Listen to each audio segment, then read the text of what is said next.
छोटे से ब्रेक के बाद एक बार फिर आपका स्वागत है न्यूज 24/7 तक। मैं हूं आपके साथ निशा नामदेव। आइए रुक करते इस वक्त की बड़ी खबर की ओर। छिंदवाड़ा जिले की जुन्नार देवी तहसील को अब जिला बनाने की बात सामने आ रही है, जिसको लेकर के राजस्व विभाग की तरफ से एक लेटर जारी किया गया है और जुन्नार देव को जल्द ही जिला बनाया जाएगा। इधर पूर्व मंत्री पीपी शर्मा ने कटाक्ष किया है। उन्होंने कहा कि भले ही जुन्नार देव को जिला बना दे, मगर छिंदवाड़ा की जनता ने अमरवाड़ा के उपचुनाव विधानसभा के दौरान यह बता दिया था कि छिंदवाड़ा की जनता कमलनाथ के साथ है। जो 40 से 45 सालों में विकास हुआ, उस विकास की गाथा आज भी छिंदवाड़ा बता रहा है। छिंदवाड़ा जिले की जनता कमलनाथ के साथ है। इसी के साथ उन्होंने कहा कि बीजेपी में कांग्रेस का दबदबा है। इसका कारण यह है कि बिना को भी जिला बनाने की बात कही गई थी और बिना विधानसभा से निर्मला सप्रे बीजेपी में शामिल हुई तो वहां भी जिला बनाने की काफी लंबे समय से मांग की जा रही है। भोपाल से रिलेश नामदेव की रिपोर्ट।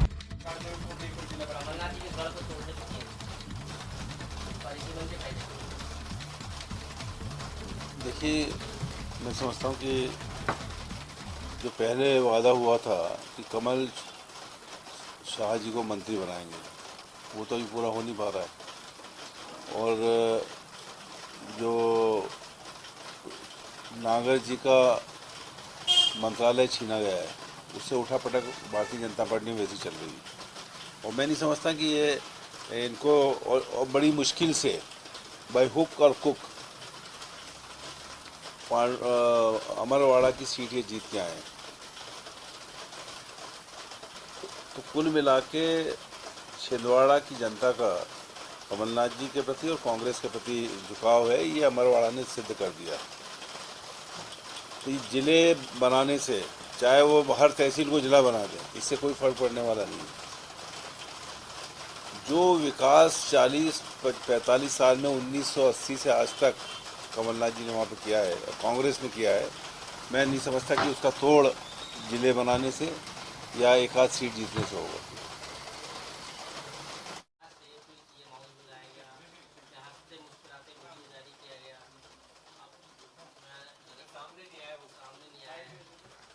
नहीं, नागर सिंह के अलावा बाकी भी तो आज भी तो स्टेटमेंट है, बिश्नोई जी का है, इससे पहले भार्गव जी का था। तमाम जितने सीनियर एमएलएज बीजेपी के रहे, वो सब साइड लाइन हो गए हैं, क्वारंटाइन हो गए हैं। और आज दबदबा जो कांग्रेस से लोग गए हैं, आज बीजेपी में उन लोगों का दबदबा है जो कांग्रेस पार्टी से गए हैं।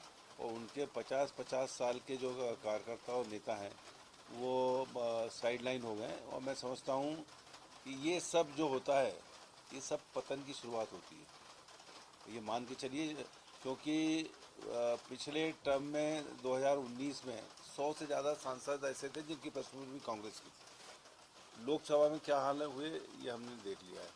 यही स्थिति आगे चल के मध्य प्रदेश में होगी, क्योंकि वो लोग जिनको कुछ मिल नहीं रहा है आज भारतीय जनता पार्टी में, आज लाइन में अगर हैं तो एक इस्तीफा और बीना का है, उनको भी जिला बनाने का कहा है। ये सब चीज़ें निश्चित तौर पर एक निराशा का वातावरण भारतीय जनता पार्टी के पुराने कार्यकर्ताओं नेताओं में पैदा हो रहा है। ये समाचार पत्र में, आपके मीडिया में आ रहा है।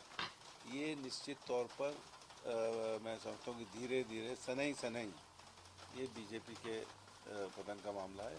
एक चीज़ मैं ये कहना चाहता हूँ कि ये जो बजट है आया है, इसमें मध्य प्रदेश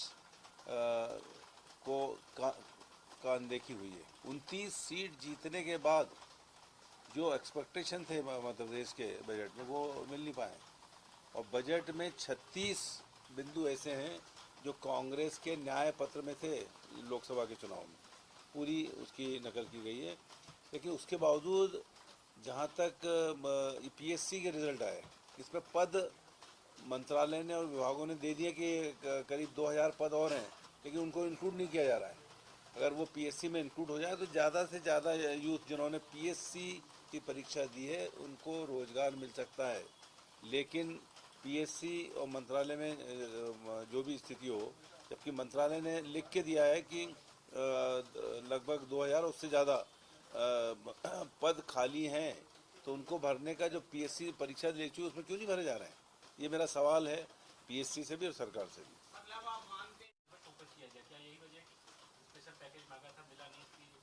मैंने कहा ना कि जो पैकेज वहाँ से मिलना था और जो उम्मीद थी 29 सीट आने के बाद, 29 में से 29 वो मध्य प्रदेश की जनता को वित्त मंत्री सीतारमण जी ने एक तरह से ठगा है। जो बजट और जो पैसा मिलना था, या जो इंडस्ट्रीज़ के लिए भी पैसा मिलना था, या सड़कों के लिए मिलना था, वो सब में कमी देखी गई है। उतना जितना जितना मांगा गया था, जितना एक्सपेक्टेशन था, वो नहीं। यही वजह है कि खर्चे कम किए जा रहे हैं। निश्चित तौर पर खर्चे कम करने की बात इसीलिए हो रही कि जो पैसा दिल्ली से आना था बजट में, वो नहीं आया। बीजेपी वाले निश्चित तौर पर है, जितने भी महत्वपूर्ण विभाग हैं, वो जो कांग्रेस से गए हुए नेता, उनके पास। सरकार ने ये कहा है कि बनवाएंगे, मुख्यमंत्री ने भी कहा है कि आप जाओ राखी बंधाओ, और त्योहारों में भी घुस रहे हैं। नहीं, रक्षाबंधन में तो ये कांग्रेस के भी लोग हमेशा से जाते रहे, और इस परिपाटी अगर किसी ने शुरू की है कि नेता जाएं और बस्तियों में जाएं। जब अगर ध्यान हो आप लोगों को, तो पंचशील में ही जब अरुण यादव प्रदेश कांग्रेस के अध्यक्ष थे, तो हम लोग गए थे, और कई जगह ये आयोजन हुए थे। ये सब आयोजन कांग्रेस पार्टी भी हमेशा से करती है, और इस बार भी करेंगे, हमेशा करेंगे। हर तरह के त्योहारों में कांग्रेस पार्टी का भी इन्वॉल्वमेंट उतना ही है, बीजेपी वाले जा रहे लेकिन बीजेपी का कम था, इसलिए मुख्यमंत्री जी ने आह्वान किया है। हैं रक्षा सूत्र बनाए रखने के लिए, तो यहाँ से रक्षा बढ़ रहे हैं, रक्षाबंधन आने राखी बनवाने जाएंगे, कुछ कर दिए ना महिलाओं की भी। राखी बनवाएंगे महिलाओं की, हाँ, कुछ कर कहाँ रहे हैं। नहीं, निश्चित तौर पर रक्षाबंधन पे मुख्यमंत्री ने 250 रुपये देने की बात कही। अरे इस रक्षाबंधन पे ही जो 3000 की घोषणा हुई थी चुनाव के अंदर, वो कर देना था। तो ये लगता कि ये बहनों के प्रति संवेदनशील है ये सरकार, जो अपनी चुनाव के पहले की घोषणा को पूरा कर रही है। इसके पहले जब शिवराज जी की सरकार थी, तो मैं समझता हूँ कि जितनी निवेश की घोषणाएं की गई थी, जितने MOU किए गए थे, वो कोई कार रूप में परिणित नहीं हुए। और यही वजह है कि आज मध्य प्रदेश बेरोजगारी में जो हिंदुस्तान का सूचक है, उससे आगे है।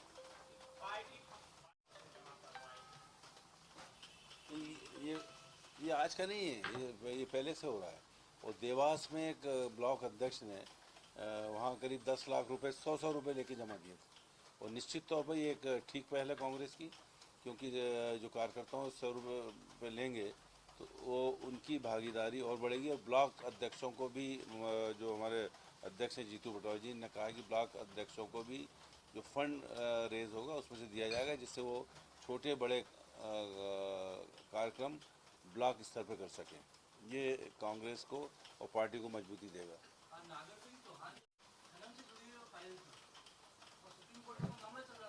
नहीं, मैं समझता हूँ कि ये बिल्कुल गलत है कि जो मंत्री जिस विभाग में था, उसको एक ACS ओवर रूल कर दे।